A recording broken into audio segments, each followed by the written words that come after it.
ও জলি ভাই ভাই আসেননি? এ মোরে বলাও কেডা, মুই এনে কাম করি, এদিকে আয়।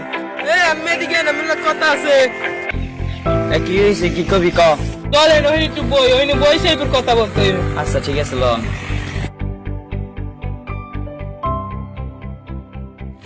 জলিল ভাই আমের মনে হয় এবছর মেলা ধান হয়েছে। ভাই মুই এইবার অল্প জমিতে বেমলা ধান পাইছি। আমি তো মানুষের কথা মানুষের দ্বার কইতেও পারি না, আর মানুষের ক্ষয় করতেও সহ্য করতে পারি না। কি করবো কোন? আসল কথাটা কও। আমি জব্বারের গরু দেখছি আমের খাতে বান্দা সব ধান খাইয়ে লাইছে, ধান সব খাইয়ে দিছে, খেতে করে রয়েছে না রা। আর গরু মোড়াটা যাই গেছে, 2-3টা বেচছে বলাইছে। আর আমি এনে বইবে খেত কুপান, আমি তো ধান পানের খবর নাই, খবর লনো না। কি কইলেন আপনি? ওর গরুতে আমার সব ধান খাইয়ে লাইছে। আজ গর খবর আছে, লাডিটা লইয়ে লই। আজ গর গরু বাইন্দে আমার খাতে ধান খায়।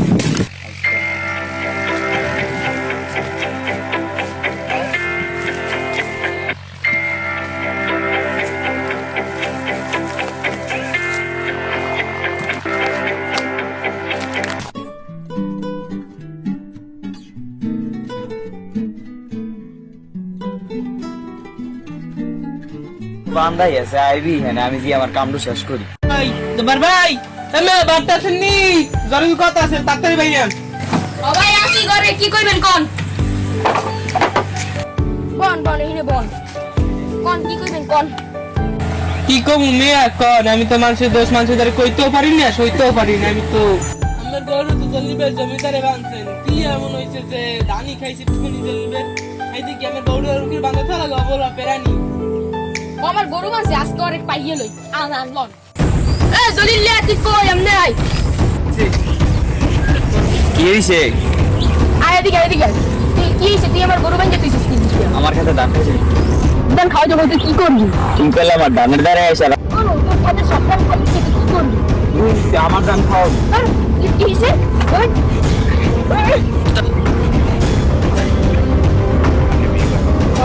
তুমি যে বলছিস তো মারামারি বানাইছে একটা কিছু।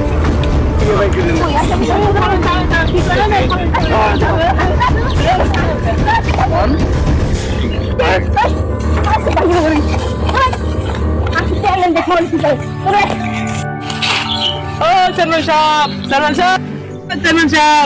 সাহেব, কি হয়েছে?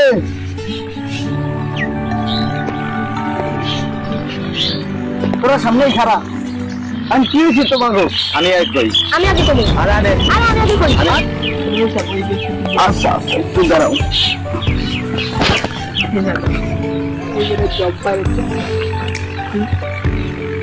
এখন কি হয়েছে? তুমি কও। চেয়ারম্যান সাহেব বলেন, আমি গরিব গুড়া মানুষ, আমি ধান টান লাগাই এইগুলো ই করি, আর হ্যাঁ গরুনে যাই আমার সব ধান খেয়ে ফেলাইছে। চেয়ারম্যান সাহেব হলেন, ওর কথা সব মিথ্যে কথা কয়। আমি বলেন আমার জিনিসটা তো অবলা জিনিস না, গোলাটা অবলা জিনিস না, এটা তো খাইতেই পারে। এর লাগি আমার কি মারামারি? এই দেখেন আমার পাও কাটতেও লাইছে, এই দেখেন। জি জি, ওটা তো তোমার ঠিকানা। বোমা মাল ধান খেতে যাইতেই পারে, তাই একটু গুছি খাইলে, দুয়ে গুছি খাইলে, একটা গরুতে আর কদ্দুর খাইবে। তুমি যে এইটি আরে মারছো, আবার এতে কাটতে ফেলাইছো, এটা তো তোমার ঠিকানা। আমি বেড়া যে ঠ্যাঙ্গি ব্যথা পাইছে, আমি হেরে লই হাসপাতাল দৌড়ান লাগবে না? হ্যাঁ, এখন তোমার এই যে ব্যথা পাইছে, এও তো গরিব মানুষ, তোমাকে যা হয়েছে, এখন তো একটা বোবা মাল একটা খেতে গেছে, যেহেতু বোবা মানে কিছু বোঝে না, দুই এক গুছি খাইতেই পারে। এখন তুমি যে ইয়ে লিখে ওরে কেন দেবা, ওরে এনে কাটা লাগাবা, তাও কাটতে দেবা, তোমার তো ঠিক হয় নেই, বোঝো না? ও তোমাকে ছোট ভাই, তুমি বড়, আর তো তুমি আরে মাত্র আমার হাসপাতাল নেওয়া লাগবে, তাও কাটতে গেছে, ডেন্টিস্ট করা লাগবে, এটা তো আর হয় না। আমি তোমার 200 টাকা দাও।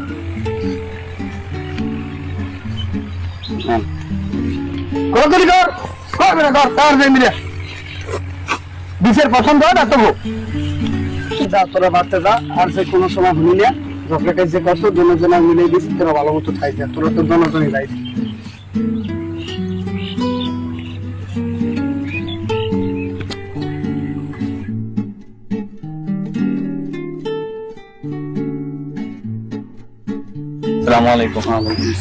কেমন আছে ভাই? বেশি ভালো না, কি কমু?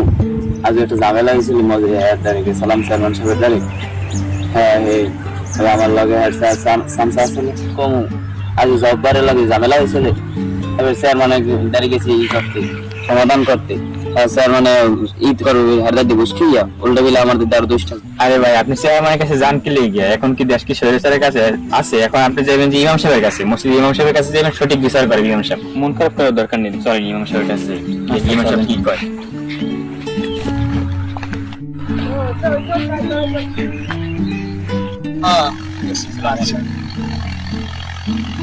ওয়ালাইকুম আসসালাম ওয়া রাহমাতুল্লাহি ওয়া বারাকাতুহু। মহাজন সাহেব এই জলিল ভাই হানি এসে কাহিনী কি? জলিল ভাই কি অবস্থা? দিনকাল ভালো যায়? কি অবস্থা মহাজন সাহেব?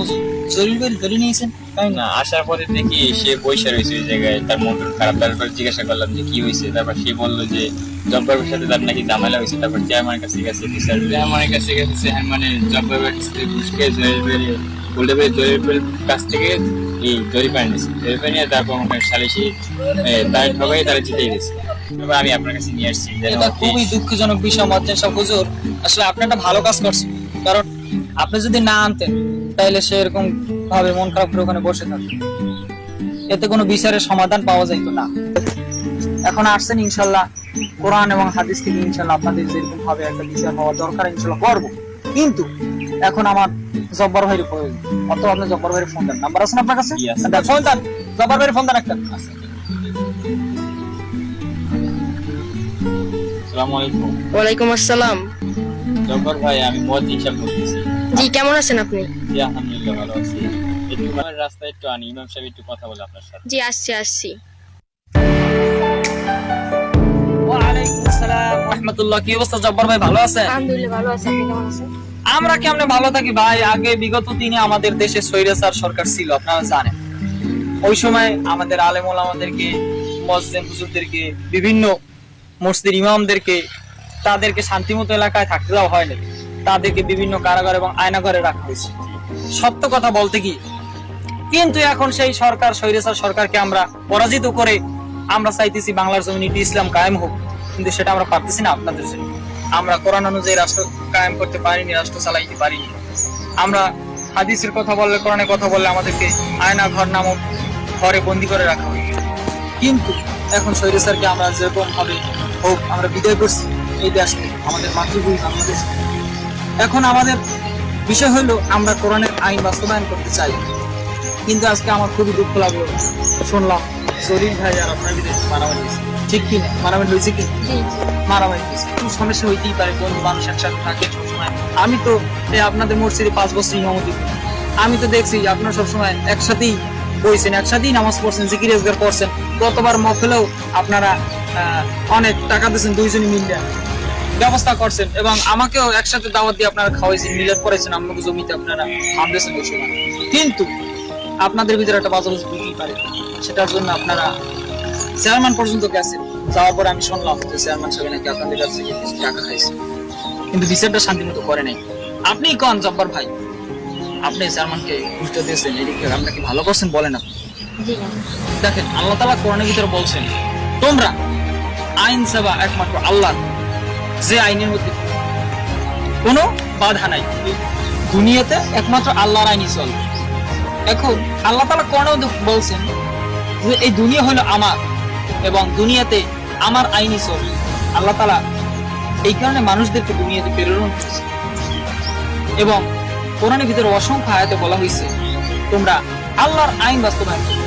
আমরা দেখতে পারি বিভিন্ন সময় যে অনেক ওলামায়ে কিরাম তারা আল্লাহর আইন বাস্তবায়ন করার জন্য শহীদ হয়েছে।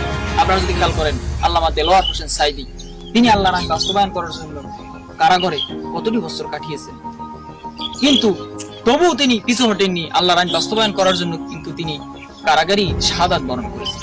এখন আমার কথা হলো, আপনি নাকি তার কাছ থেকে, আপনি নাকি এরকম ভাবে চেয়ারম্যান সাহেবের টাকা দিচ্ছেন এবং আপনি জিতে গেছেন, এটি কি আপনার উচিত হয়েছে? আপনি বলেন। জি না। দেখেন আল্লাহ তাআলা বলছেন তোমরা কোরআনের শাসন চাও, তোমরা কোরআনের বিচার গ্রহণ করো। কোরআনে বলা হয়েছে একটু সমস্যা হয়েছে, একটু খুনসুটি হয়েছে, তোমরা মিলে যাও, তোমরা বাজাবাজি করো না, 3 দিনের বেশি তোমরা বাজাবাজি করে থেকো না। এখন আপনারা দুইজনে মিলে যান, এবং আমি বলবো আপনি তার কাছ থেকে যে 200 টাকা জরিমানা নিয়েছেন, আপনার তো তেমন সমস্যা হয়নি, হয়েছে, তাহলে আপনি তাকে 200 টাকা দিয়ে দেন এবং আপনারা খোলাখুলি করুন। মহাজন সাহেব, এখন আপনারা আশা করি আর কোনোদিনও এরকম স্বৈরাচার যারা চেয়ারম্যান আছে, স্বৈরাচার যারা এরকম আছে, যারা মানুষের টাকা মেরে খায়, ঘুষ খায়, তাদের কাছে যাবেন না। আপনারা কোরআনের আইন যদি চান তাহলে নিয়ন্ত্রণের কাছে আসবেন, আলেম ওলামাদের কাছে যাবেন, ইনশাআল্লাহ সুস্থ একটি আপনারা বিচার পাবেন। আশা করি আপনারা বুঝতে পারছেন। এখন আপনারা বুঝতে পারছেন, খোলাখুলি করুন, আপনারা